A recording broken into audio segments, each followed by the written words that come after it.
you're actually paying yourself for my scholarship. So it really, it doesn't cost you anything. Right.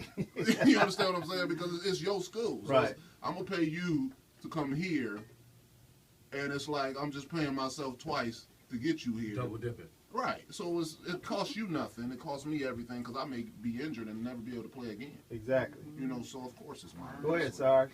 Okay, I mean, I think that I would water it down into indentured servant, but not slavery, because it's a choice. Slavery is not a choice. You're going to do this, and you're going to eat the guts of pigs until Slavery is a choice. Slavery is a choice, You do it or you get suffer killed. the consequences. So if It's your you choice. don't play football, you'll die. Depends on how you look at it. Well, I feel that it's not slavery. It's a choice. It's a choice. It's a choice. You don't have to play football. You could be a car salesman. Most people who are athletes go to school to be sales reps because they miss that money. After 4 years in the NFL, whatever sport they play, the best sport to play for is anyway is the baseball, because baseball has a commission for black people and other minorities because it makes more money. Those guys make $250 million, where most athletes walk away with somewhere in the high millions. So it doesn't matter, but it's all a choice. You gentlemen mind if I jump in? Go ahead. ahead, Lucretia D. Brown. In the building. I agree with you, Pepper, and I also agree. With I LJ. agree with LJ. I agree with both of you, and this is why I kind of stand in the middle, because I can see where it's a choice, and of course we don't say that slavery is something of choice. But then too, when you sign a contract and there's certain prerequisites or there's certain issues lined up with that contract, I think it's forced slavery. Interesting. It is. Because I chose to do it, but I would chose to actually take on this contract and take on this scholarship because of certain things you've promised, but then there's certain things taken away from me at the same time because I want this scholarship because it's an education tied to it. So I think it's forced to say it's forced choice, really forced choice. I mean, and I think the pros are worse, but we haven't talked They about that. are. But when you really look at it, I mean, if you really break it down, how slick they do it, if they send this scout to your home and it sells and they sell you these dreams, especially if you're a underprivileged, kid coming out of the gutter, you just have a talent, and they see that, they'll use that. But then once you get to that school, understand that if someone helps your family, you're done. If someone helps you, you're done. Yeah. It's like there's nothing that can be done to really help you or your family, but you have to put in all of this labor for them. I mean, and it's so slick how they do it.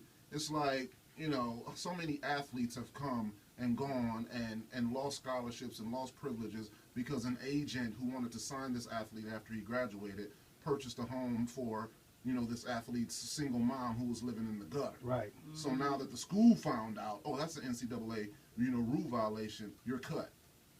So it's like, I can't receive any help, but I'm going to help you generate millions. And as far as the education goes, if you really look at the percentages, a lot of athletes, they can't read, they can't do, simple mathematics, they can't do a lot of things that they don't have any type of skill set other than playing this sport. Teachers have passed them along for years and years because they were talented, but they're not intellectually gifted, they don't have an education, and the colleges will pass them along anyway. Right. So the education portion of it is not being fulfilled either. Right. So you're just being used because you can run a ball, shoot a ball, run fast, hit a ball, however you want to term it. That's what you're being used for. I got a different term for it. What? Instead of slavery, it's prostitution. Wow. Human trafficking. It's human trafficking. It's on that level. That's LJ. That's exactly what you just described. That's exactly what you just described. Because I'm getting no benefit whatsoever. I'm the actual one that's working, but you're getting paid for my services because the money is being turned into you. That sounds like prostitution, man. Go ahead, Sarge. I don't agree. I respectfully have a different Pepper point of view. Pepper point of view is this.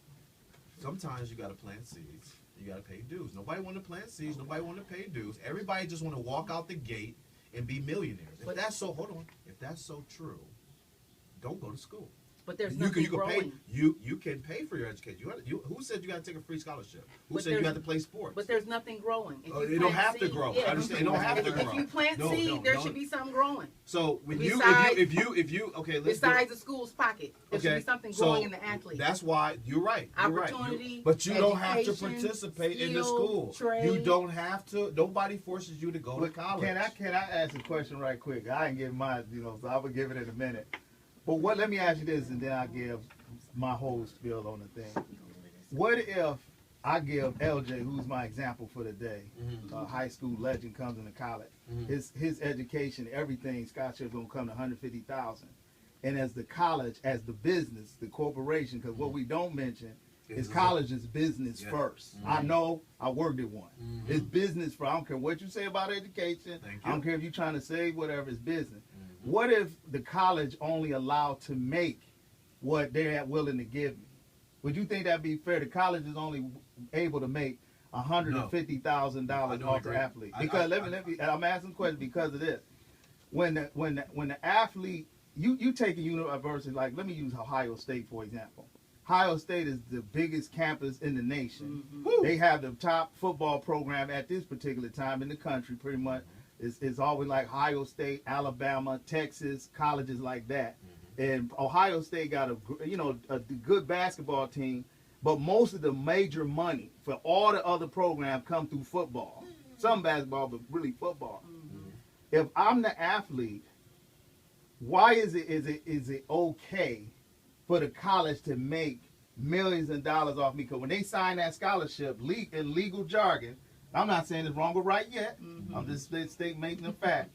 They have the permission to say, we want to use your image and your likeness.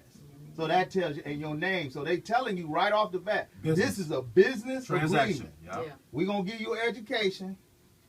And if you make us $1 million, that's what you're gonna give. What if the college is only limited on money? How y'all feel about that? I'll go ahead and chime in first. Yes. Pepper feels like this. Pepper says, if they make $150,000 right out the gate, my education I have rewarded them back. Anything over that, it should be discussed. So let's say I have a little brother behind me, I should be able to pay for his education with the extras. If it's extra, then I get to pay for another generation. I want to get everybody around me educated, my crew, because that's the problem. See, I leave the neighborhood, but the neighborhood that left me. See, it's like, you could take Bill out the hills, but can't take the hills out the Billy. It's the same situation. But if I take my people with me, right, and you educate them as you educate me over the overtures, and anything left over after 4 years, I should be compensated in some form or fashion. That's never gonna happen. Don't go to school, It's a drop out. fallacy. Do not It's go a- to school. Do not waste your talent. Create your own league and create your own college. it's a- Because a ream of paper, That's not real. $500 is cheaper. It's It's- more easier to create your own college online and get paid that way than be a slave to the system. But Create you your have own to- system. You have to understand because Drop you- your standards. You keep speaking on education, but you have to understand that these athletes, a majority of them are not even being educated. A majority of the athletes are not even being educated as far as financially how to manage their finances once they get out of college, if they go pros, and then afterwards. 60% of NFL players and NBA players go bankrupt after retirement. Yep. They've made 100 and some odd millions of dollars throughout their career, but they didn't know how to manage it. And of course, as adults, that's their fault. But you have to understand that as children, they're not being educated on these things because they have all these yes men around them that's only hyping up their talent. And then once they get into the real world and once they get out of playing that professional sport, then they go bankrupt, and then they have nothing to fall back on because the owner But that their education. the owner that owned you throughout your career no longer has a use for you. Right. So now you have NBA players, NFL players working at Starbucks, McDonald's, any place that you name, just making minimum wage just to live, and they don't have an education to fall back on because even if they have a bachelor's or a master's degree, they can't use it because they weren't taught how to. And see, that's the problem. And even in professional sports, you can't name one black owner in the NFL. Not one. You can't right. name more than 3 or 4 black owners in the NBA. You're and right. for the specific purposes of you have all of these Caucasian or European owners of these teams, and then you have all of these people of color, whether it be black, Dominican, whomever it may be, and they'll offer you $100 million.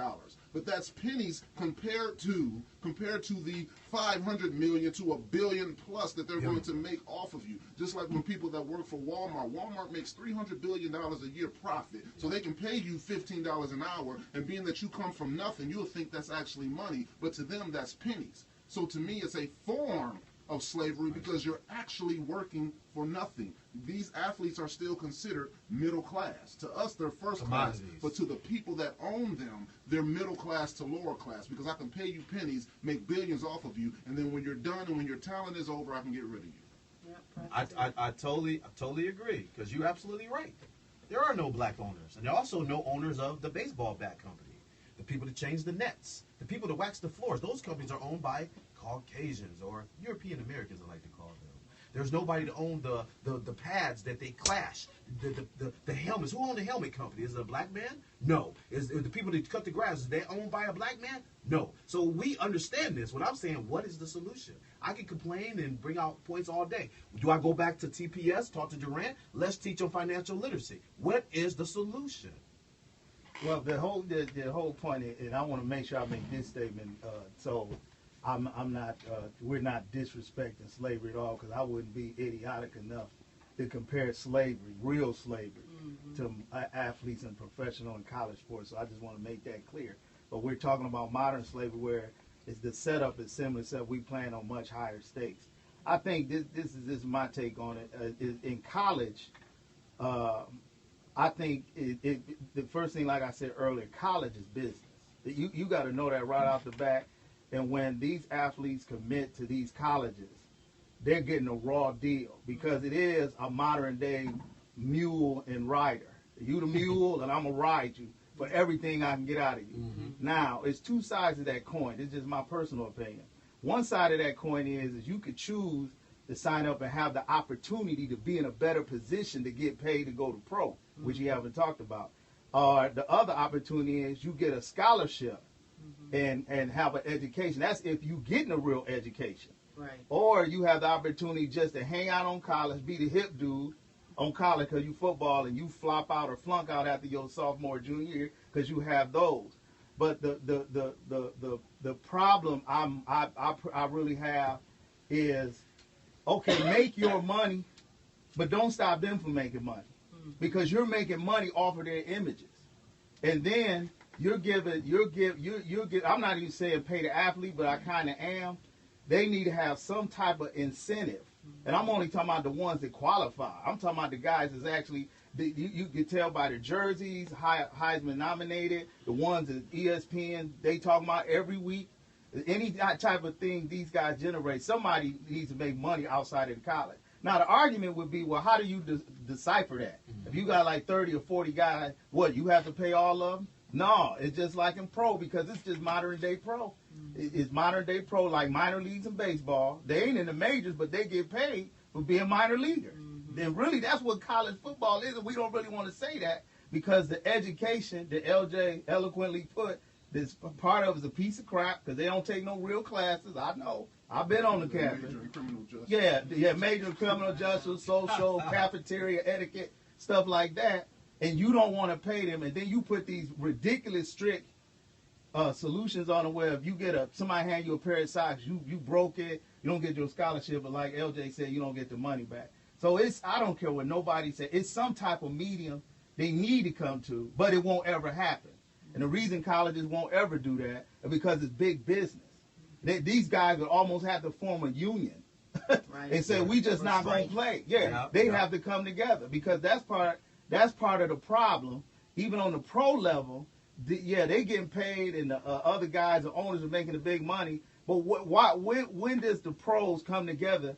Because, like, for example, we talking about African Americans that have a substantial amount of money. If they put it together and said, we're going to do this and we're going to build this, they don't have to build football leagues. They can create some type of industry. They can go into oil. They can go to. They can do whatever they want to do because they have opportunity. But like LJ said, and I agree, the illiteracy of the money thing is the major problem. Because when you come from nothing, you ain't really sitting down objectively and say, here did this and this and this and money. And so it is part slavery. It's part slavery and part not, depending on where you're coming from.